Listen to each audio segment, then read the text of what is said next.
Is your HOA always this fair?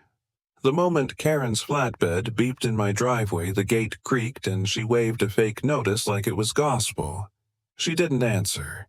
She towed my work truck without a warning, no tag, no timestamp, just her smirk and a clipboard that looked printed at home.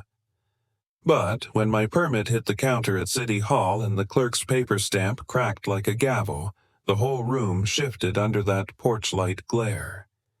Next week, the county sealed her fleet, and the HOA went silent behind a locked clubhouse door. I heard the emptiness before I saw it. I said mostly to myself. The driveway felt wrong under my boots, too much bare concrete and not enough steel. My work truck's usual spot is just a darker rectangle now, I said, looking at the oil shadow and the two arcs of tire tracks leading out to the street. I stopped at the edge of it like I'd hit an invisible bumper. No, I said. No way. Down at the end of the cul-de-sac, the community gate camera sat on its brick pillar, the little red LED blinking patient and steady. You saw it, huh? I muttered. Blink all you want. Behind that, the faint echo of a flatbed's diesel engine still hung in the morning air fading down County Road 9. Morning, Mr. Hayes. I turned. The HOA volunteer kid in a green vest with a clipboard and a badge that said Community Watch stood halfway up my walk. He didn't quite make eye contact. "Where's my truck?" I asked. He swallowed. "Tow company picked it up about 20 minutes ago. HOA, work order. Work order for what?" It was in my driveway. He checked his clipboard like there might be an answer hiding under the clip. Non-compliant commercial vehicle. Visual impact. President said it had been warned. Warned, I looked back at the empty concrete. That spot's had my truck in it for 15 years. I walked past him to the curb, scanning the asphalt like my truck might just appear if I stared hard enough. Just the smell of diesel and a long scuff where the flatbed's ramps had scraped the gutter. On my dashboard, I said, pointing at nothing, there should have been a bright orange tag if you'd followed procedure. You see one, any torn stub on the ground, any flutter of paper. He glanced around. No, sir. Show me the notice, I said. What? The notice you're required to leave before you drag a man's livelihood off his own property. He shifted his weight. Karen handled that part, sir. She said it was all documented. Karen, I repeated. You mean Karen Payton? He nodded, eyes finally lifting to my face. HOA president. She called Peyton Ridge Towing personally. Peyton Ridge, I said. Her last name, her tow company. Real tidy. He tried an apologetic shrug. Same family business, yeah. Out by the intersection, a flatbed turned onto the main road far enough away that it was just a white shape against the trees.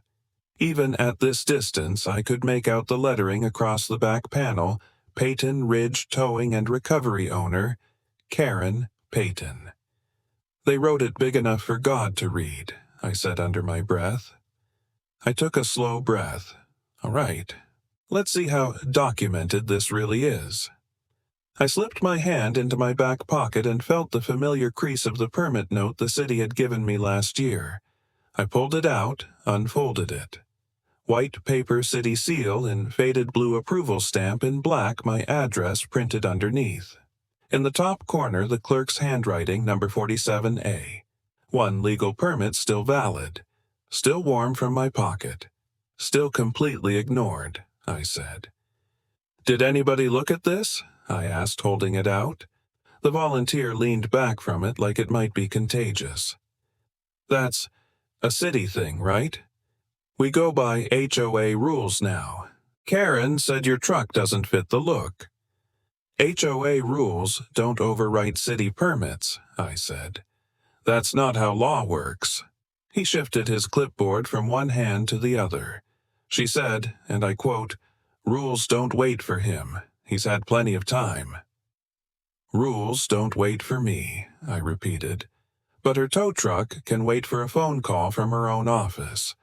I could feel the heat rising under my collar, not loud, just tight. Years of payment books and repair receipts sat behind my eyes like a stack of invoices nobody in that clubhouse had ever bothered to read. I stepped closer.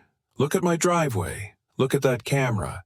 You see any bright orange tag? Any notice tucked under a wiper? He glanced past me, throat working. No, sir. There was no notice, I said, voice low.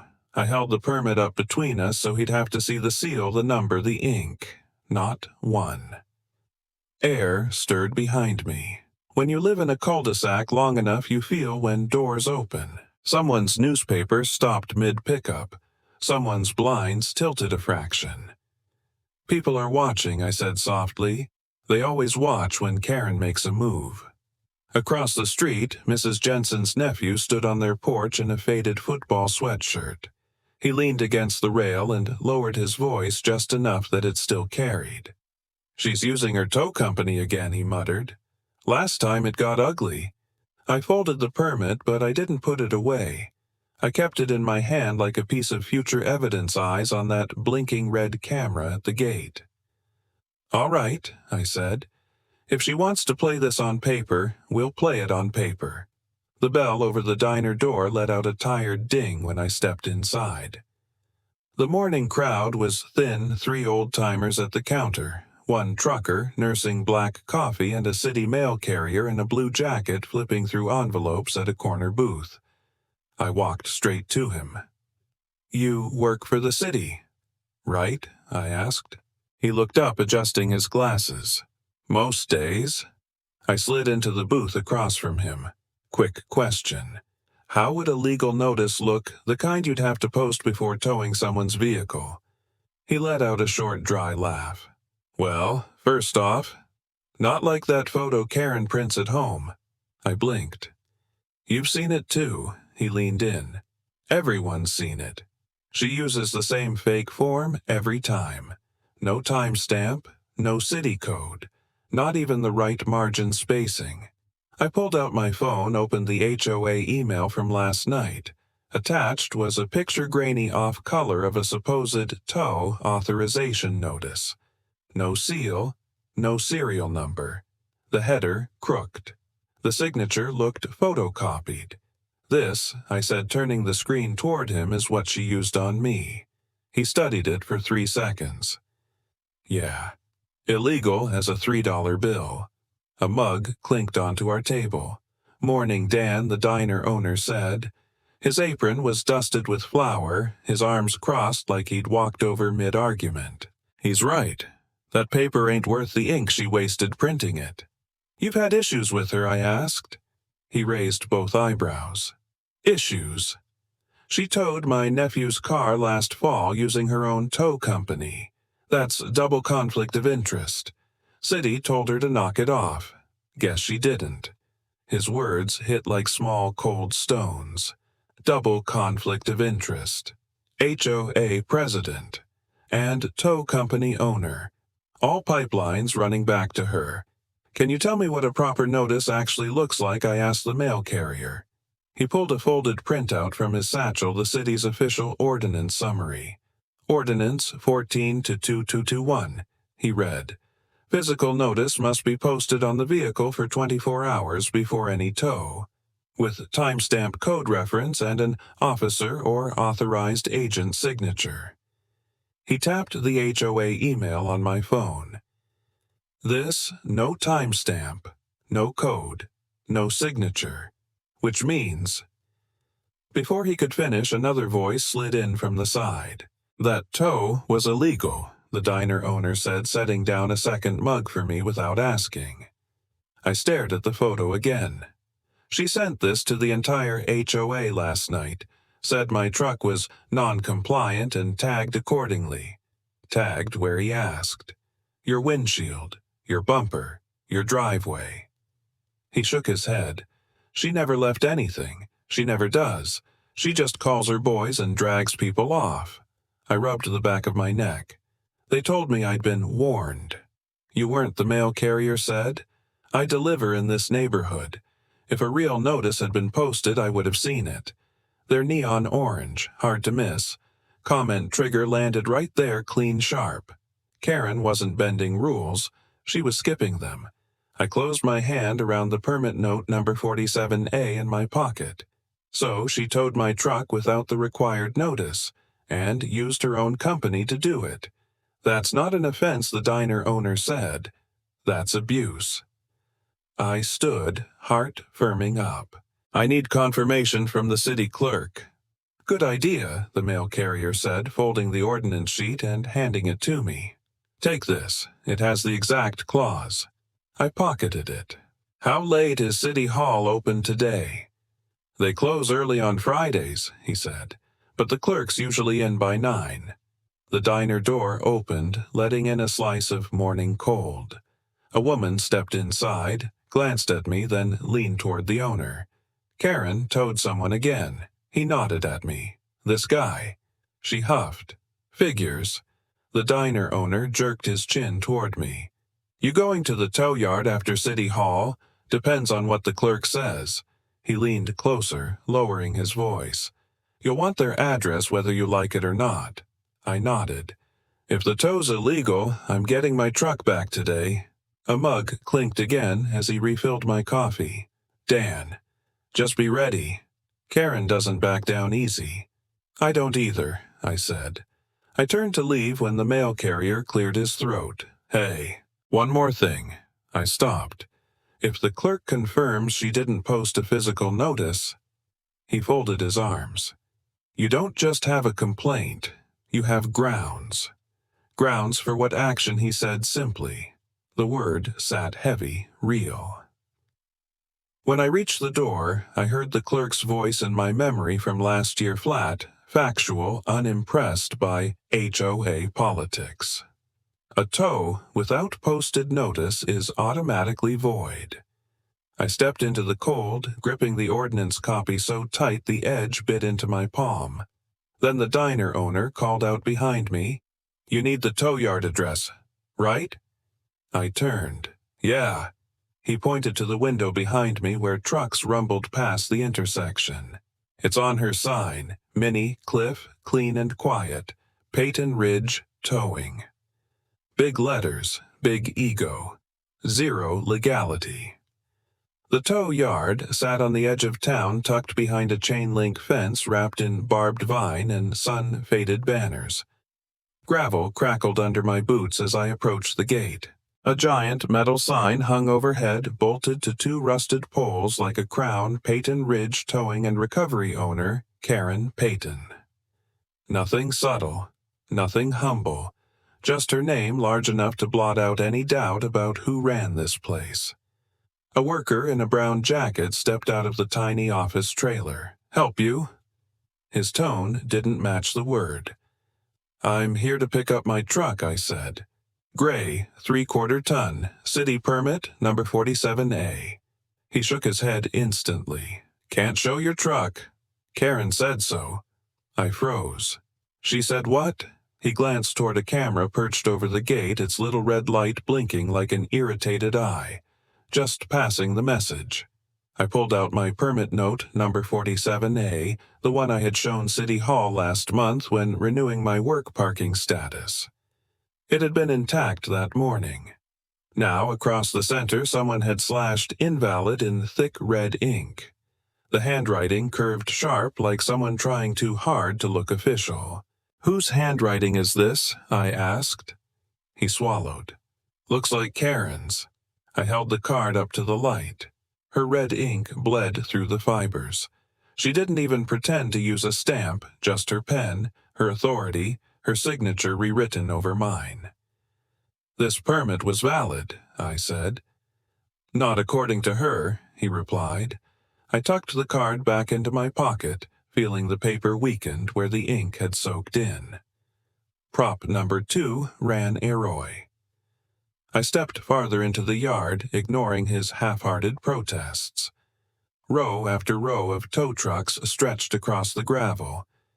Every single one bore the same logo in bold navy paint, Peyton Ridge, the last name curling like a brand. Half the trucks still had dust from the county roads on their wheel wells. A few looked fresh off the lot. This wasn't a side hustle.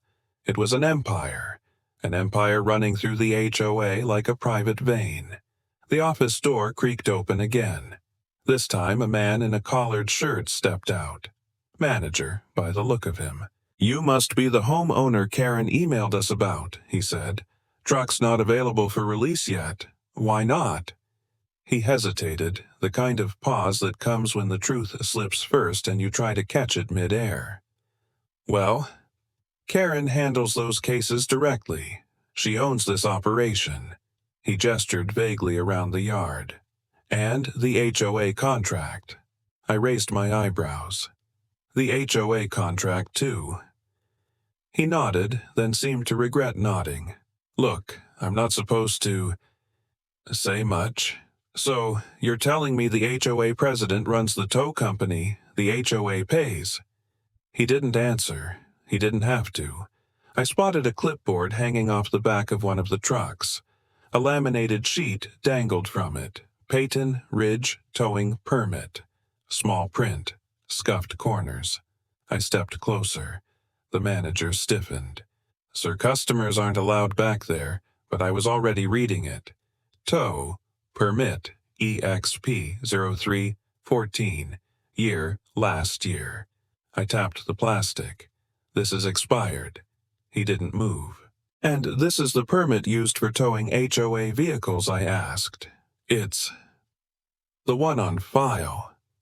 "Expired," I repeated. Another truck had the same sheet. Same expiration date, same negligence.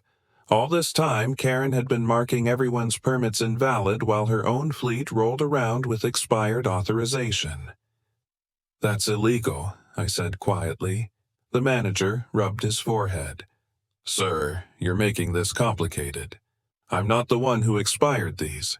He opened his mouth and shut it again when someone else approached. A younger worker, nervous hands stuffed into his pockets. He looked around to make sure the camera wasn't angled his way. "You didn't hear this from me." I waited. "If you push this," he whispered, "you're gonna need someone above Karen." That hung there for a moment, heavy true. I stepped back toward the gate, scanning the rows of trucks again.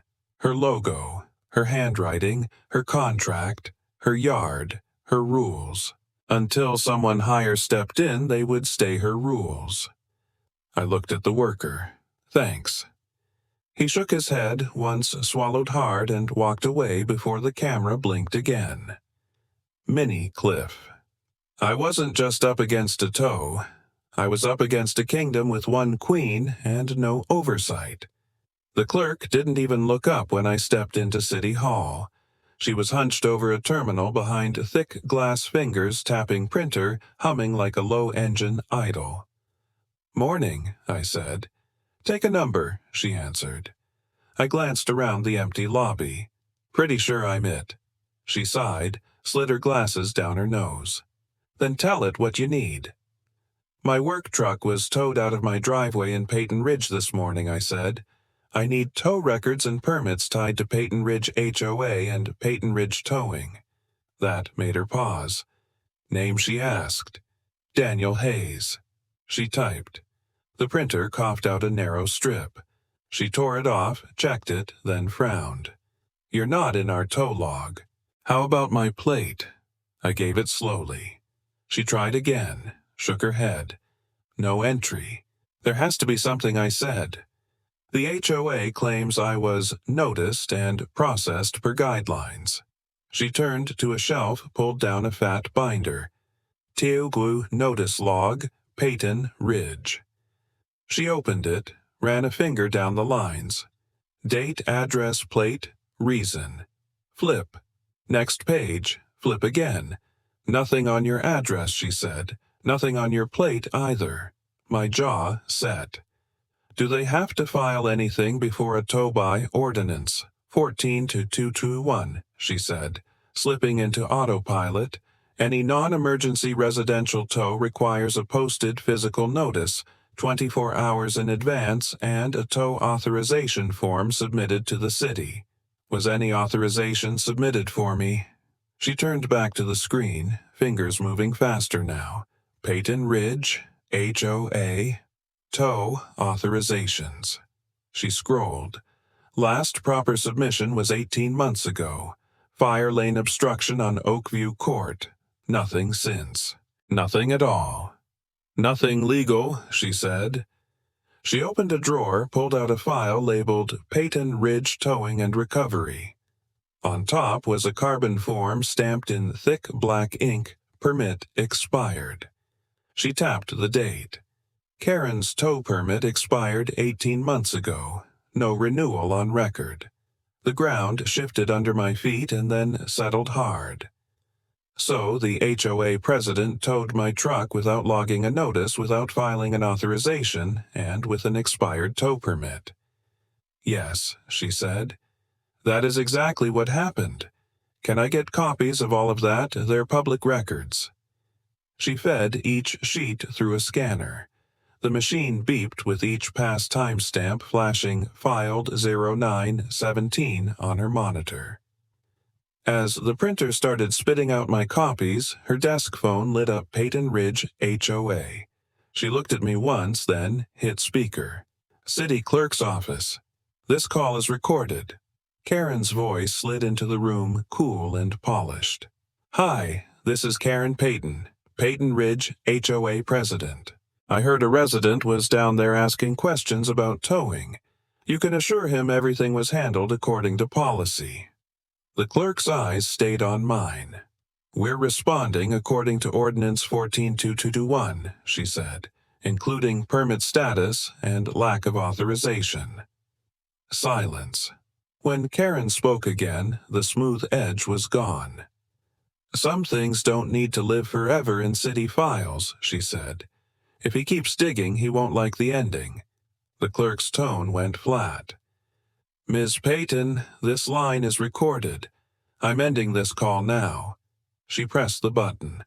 The line clicked dead.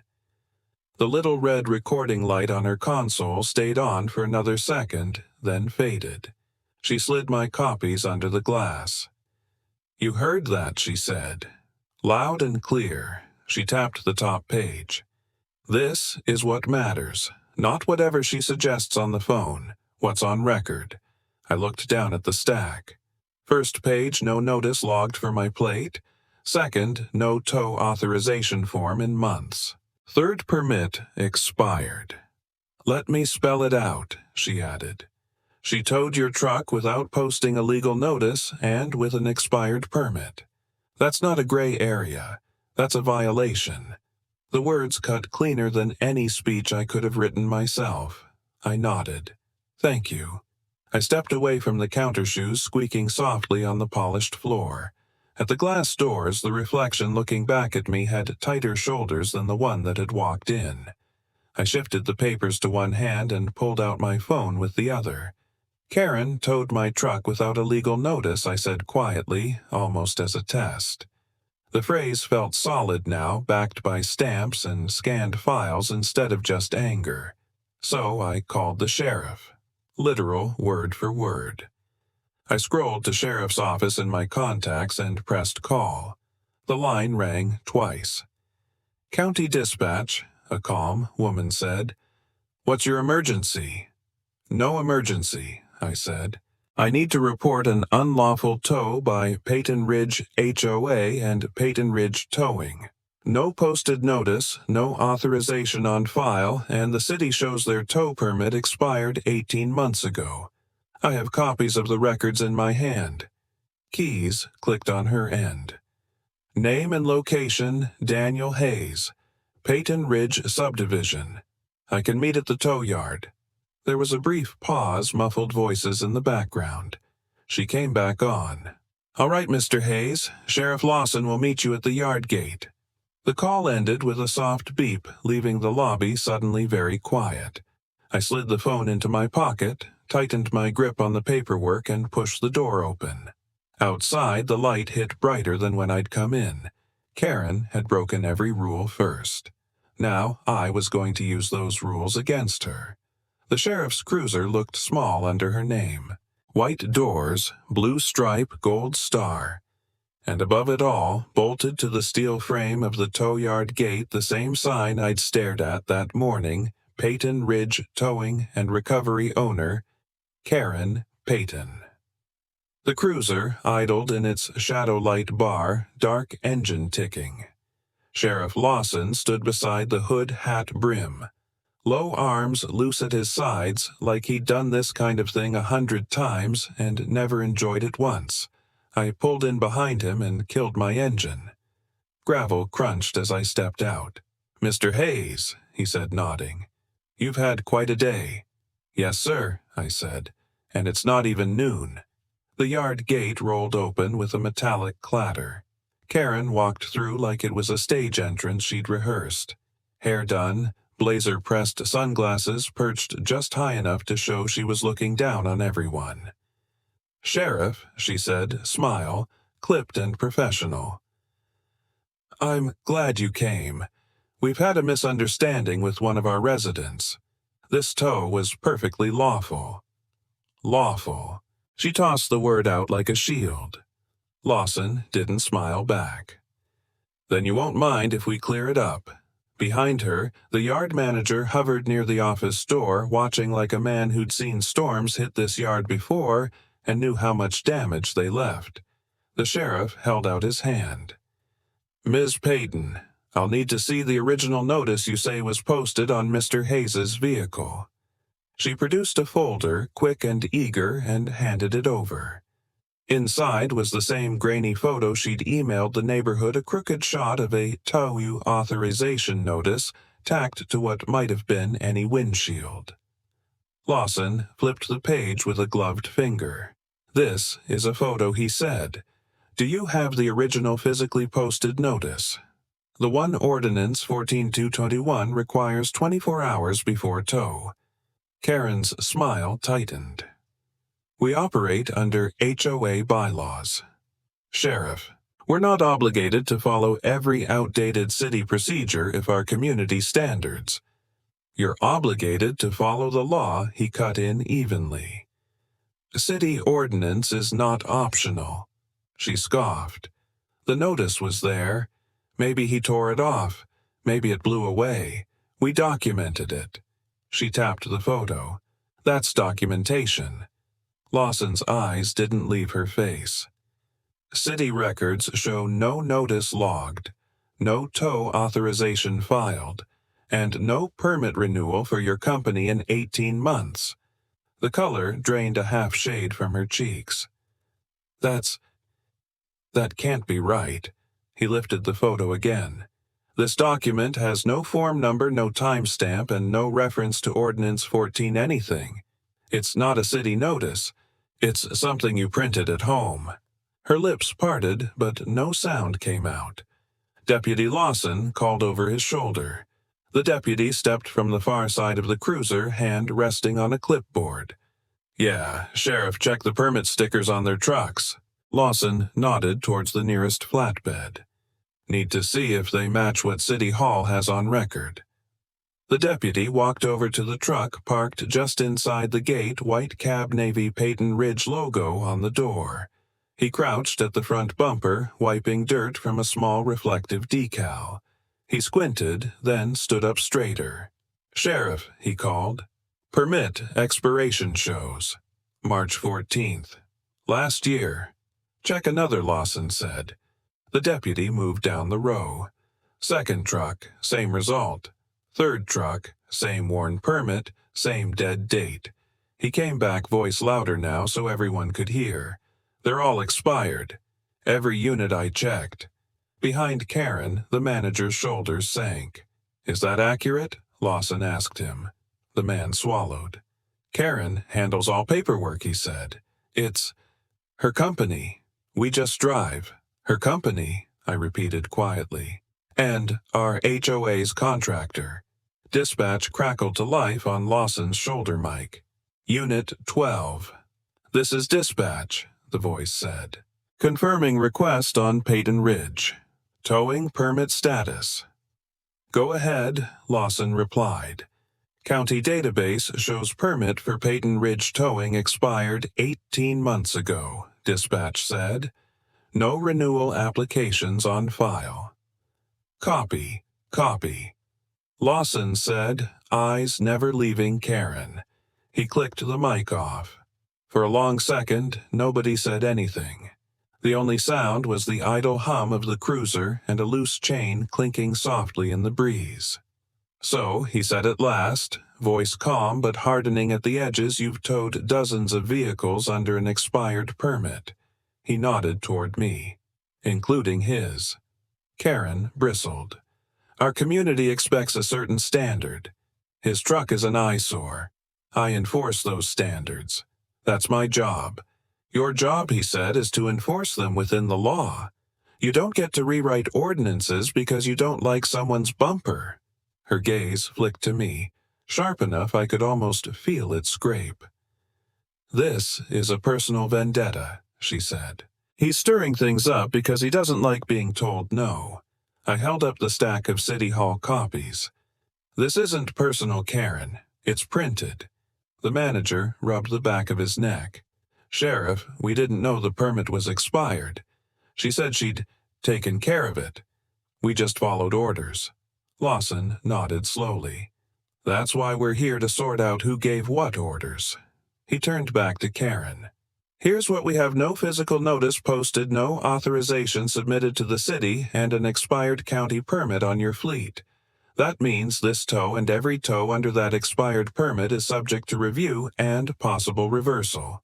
Her jaw clenched. You can't just walk in here and... Yes, he said. I can, and I will. You've been operating outside your authority, Ms. Payton. That ends today. The yard seemed to shrink around us. All that steel and paint and logo work suddenly looked less like power and more like evidence. The deputy stepped closer to me, voice lower but clear. Sir, he said, I need you to stay close. Why? I asked. He glanced at Karen, then back at me. Because you're now the primary complainant. The words landed like a gavel I hadn't expected to hold heavy, definite, and very, very real. The wind pushed dust across the tow yard as Sheriff Lawson walked through the gate like a man stepping into a case he already knew would get ugly. Karen followed him, forced confidence in every step. Sunglasses hiding the corner of her eye that kept twitching. Lawson didn't bother with small talk. Ms. Payton, he said, we're going to inspect every vehicle registered to your company. Her jaw flexed. Sheriff, that's unnecessary. We're running a community service. No, he said. You're running a commercial towing operation inside county limits, and that means compliance. The deputy held a clipboard and moved toward the first flatbed truck number 1, the same one I'd seen hauling my work truck away at dawn. He crouched by the bumper, wiping off dust to reveal a cracked registration sticker. Sheriff, the deputy called insurance on Unit 1, expired 2 months ago. Lawson turned. Ms. Payton. She crossed her arms. We renewed online. The paperwork just hasn't printed yet. The deputy shook his head. Online renewal would show in the county system. It doesn't. Karen looked away, pressing her lips together. Lawson motioned to the next truck in the row. Unit 2. The deputy stepped over. Tag plate missing, he said immediately. Rear mount, drilled plate removed. I blinked. You're towing people's vehicles with untagged trucks. We run temporary registration, she snapped. No temp tag displayed either, the deputy replied. Her posture stiffened like a board. We moved to Unit 3. This one was older, blue paint faded bumper-dented logo peeling. The deputy opened the driver door, flicked on a flashlight, and leaned in. Sheriff? VIN plate doesn't match the registration on file. The sheriff's face didn't change, but something in the air did. Even the yard manager stepped back. Karen raised her voice. We bought that from a private seller. The paperwork must have been tampered with. Lawson asked calmly. She swallowed hard. The deputy checked the glove box. Logbooks here. He flipped it open, frowned, and held it toward the sheriff. Half the pages had been altered with correction fluid, white streaks under red ink, dates scratched out, and replaced odometer entries rewritten. Lawson flipped through the pages slowly, almost respectfully. "You keeping 2 sets of logs?" "Ms. Peyton?" She shook her head. We needed revenue. People park wrong. Someone has to enforce the rules." He looked up at her. "HOA rules don't override county law. You don't get to seize property illegally because you need revenue." Her voice cracked as she tried again. "Sheriff, this neighborhood depends on us." "No," he cut in. "They depend on legality, and you've been towing under an expired permit, operating uninsured vehicles, running untagged trucks, and assigning mismatched VINs," the deputy added, "and altering logs." "Sheriff." Karen's hands shook as she pushed her sunglasses up. "Everyone cuts corners." "You didn't cut corners," Lawson said. "You built a business out of them."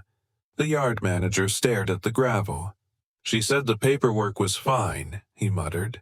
"Said we just needed to move fast." Karen swung toward him. "Don't you dare!" The sheriff raised a hand. "Enough!" A silence swept over the yard, the kind that made even the birds stop in the trees.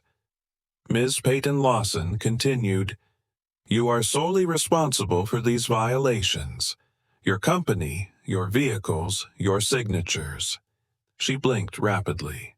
"What happens now?" He stepped closer. Not aggressive, just steady, immovable. "Your entire operation is illegal," he said quietly. "This ends today." Her mouth fell open. "Sheriff," but he was already turning toward the deputy. "Write it." The deputy clicked his pen. "All right, Sheriff."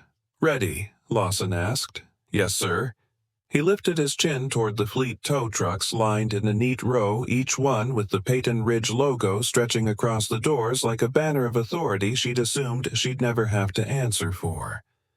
Lawson spoke clearly, each word echoing off metal and gravel.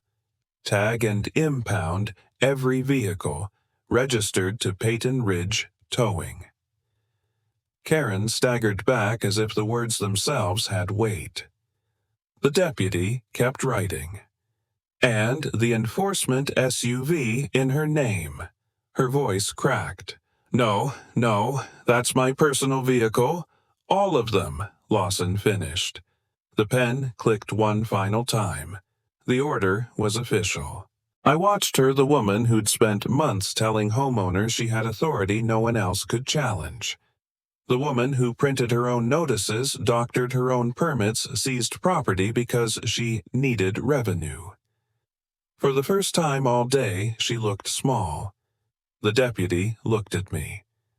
"Sir," he said quietly, "stay close. This is going to move fast." The wind blew dust across the yard again, but this time it wasn't hiding anything. It was clearing the scene for what came next. Minnie Cliff. For the first time, the law wasn't bending to her, it was closing in. The sun was dropping behind the pines when the tow yard emptied out. Only, it wasn't empty by choice. Residents gathered along the sidewalk, phones out, muttering as the impound trucks hooked onto the very tow rigs that had spent months patrolling our streets. One man pointed. "Those are Karen's trucks. Every single one." Another shook his head. "Never thought I'd see the day." The sheriff's team moved with steady precision. Chains clinked, ratchets tightened, and the Peyton Ridge fleet, row after row of blue and white trucks, was hauled away under county authority. Karen stood behind the gate arms, folded tight, sunglasses off now, eyes narrow and shaking. No one yelled. No one gloated. People just watched, quiet, almost reverent. For the first time, her name on the signs didn't look like ownership. It looked like evidence. The deputy waved me toward the cruiser. "We'll escort you to the county impound lot," he said. "You should see this through." I followed them in my wife's sedan engine, humming low. The convoy ahead of me was surreal, sheriff cruiser deputy SUV, Then 3 county wreckers dragging her tow rigs like dethroned horses. Behind them, another truck hauled her enforcement SUV, the same one she used to drive around the neighborhood, reminding people she had authority. We turned off the highway and into the county impound facility, a wide gravel lot surrounded by 12-foot chain-link fencing topped with razor loops. Sodium lights flickered on overhead. The air smelled like dust coolant and something metallic. When I stepped out, the sheriff pointed with his pen. There they were, every vehicle Karen owned, every truck bearing the Peyton Ridge logo, her enforcement SUV titled in her name. Dozens of them lined up behind the fence, locked in place like the truth finally had a physical form. Over here, the deputy called. He stood by the intake office, a small concrete building with a sliding window. On the screen inside, paused on the first frame of a camera clip, was the front of my driveway, time-stamped clear and quiet. "Ready?" he asked. "Run it," Lawson said. The deputy tapped the keyboard and the footage rolled. There was my work truck parked exactly where I'd left it. No notice on the windshield. No paper under the wiper. No tag on the mirror. Nothing except morning light and a bit of pollen on the hood. "Timestamps accurate," the deputy said. "Camera is HOA owned. Auto syncs with server time. No manual edits allowed." He clicked ahead 40 seconds. The tow truck pulled into frame, one of Karen's, the same model I'd seen with the expired permit sticker. It backed up to my driveway, paused, and the driver stepped out. The sheriff leaned closer to the monitor. The driver walked around the truck, checking angles. He paused at my permit sticker on the windshield, leaned in, looked at it, then pulled out a phone and snapped a photo. The deputy froze the frame. "Now, zoom here," he said. The screen tightened on the corner of my windshield. Permit number 47A was clean, untouched, valid. The red invalid marker handwriting hadn't existed then.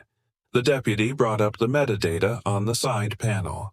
"Camera confirms permit number 47A was valid as of this tow. No violations, no warnings issued." Prop number 3, the final piece of the loop. Lawson exhaled through his nose. "Well, he said that's the end of that argument." He turned to me. "Mr. Hayes, you were parked legally. She towed your truck unlawfully." The words didn't rush. They landed. Heavy. Not just vindication correction. I realized I'd been waiting to hear them since sunrise. He nodded to the deputy. "Bring it out." The deputy left the office and walked toward a separate garage bay. A moment later, the door rolled up and my truck sat inside exactly where it should have been all along, still dusty from the morning, not a scratch out of place. The sheriff held out the keys. "Take it home," he said. I stared at them for a second before taking them, the cool metal pressing into my palm like a reset button. "Thank you, Sheriff," I said quietly. "You followed the right process," he replied. "Not everyone does when they're angry. That matters." I walked out to the chain-link fence before getting in. The impounded fleet sat in a long line, silent, powerless, all of them equal under the same rules they'd broken. Behind me, the sodium lights buzzed. In front of me, my truck waited. I rested my hand on the fence, looking at her entire empire behind steel. Wind rustled through the pines above the lot.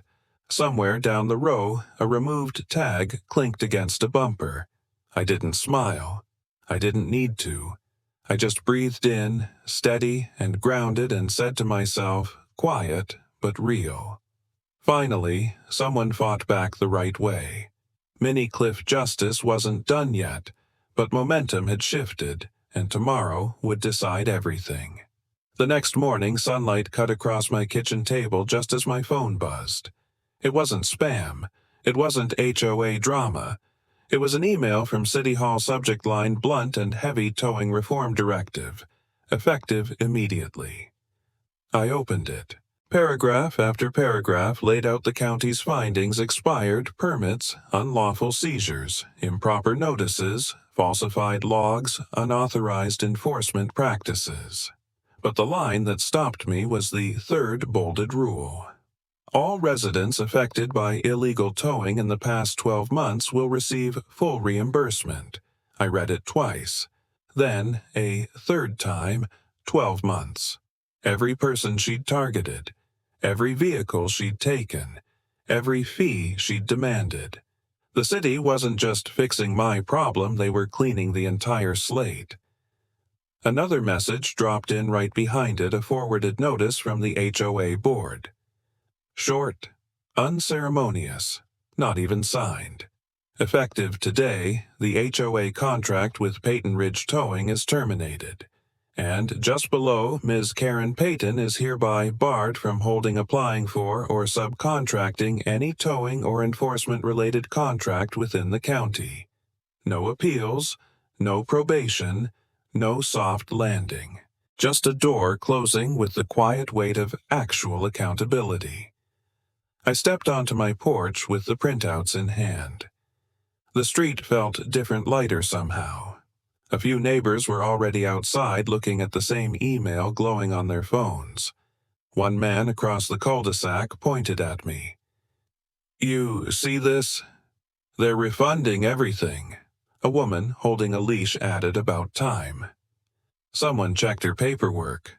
I shrugged a little. "Took more than paperwork. But you pushed it," she said.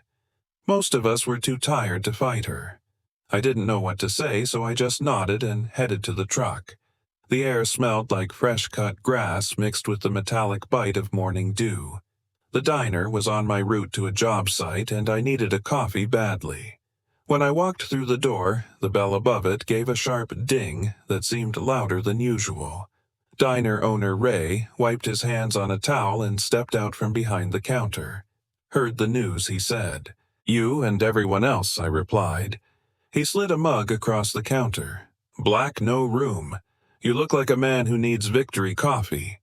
I took a sip. It hit just right, bitter-hot grounding. "Feels strange," I admitted. "Yesterday, I was the guy whose truck got taken. Today, Ray said, leaning in the town, towed her back. I let out a small breath, not quite a laugh, but close. Never expected it to go this far. She used her trucks to squeeze people," Ray said. "The law squeezed back. That's how it's supposed to work." Behind us, a couple old-timers at the booth nodded along.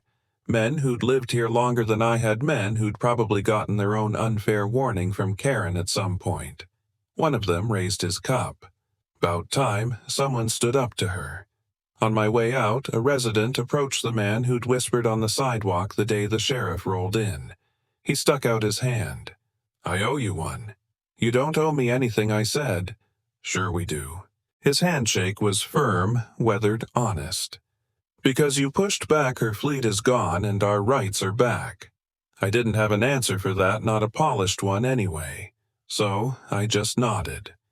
Back home, the sun hit my driveway like it was trying to highlight the exact spot where all this started. My truck sat there, clean, quiet, steady, like a loyal dog that had finally made it home after someone else dragged it off. I opened the passenger door, set my tool bag on the seat, and paused. The neighborhood was still waking up, kids stepping onto porches, dogs barking behind fences, a couple retirees picking up newspapers. But something invisible had shifted. For months, she'd used bylaws like a weapon, printed fake notices, wrote her own rules, turned her HOA title into leverage and her tow fleet into fear. And now, all of it sat behind the county impound fence, tagged, logged, reviewed. Her name no longer meant authority, just record-keeping. I rested a hand on the truck's steering wheel and exhaled slowly. "They used the rules to corner me," I said quietly, just to the empty cab. "I used the law to free all of us." The words settled into the truck like the final bolt tightening after a long repair. I turned the key. The engine rumbled awake, steady and familiar. As I pulled out of the driveway, I caught one last glimpse of the street neighbors waving, mail carrier passing by, normal life, returning like nothing had ever happened. But everything had changed. And tomorrow, when the refund checks started arriving, everyone would feel it. Minnie Cliff final echoed justice wasn't a shout. It was a steady hand, a clear record, and a community realizing the law still meant something.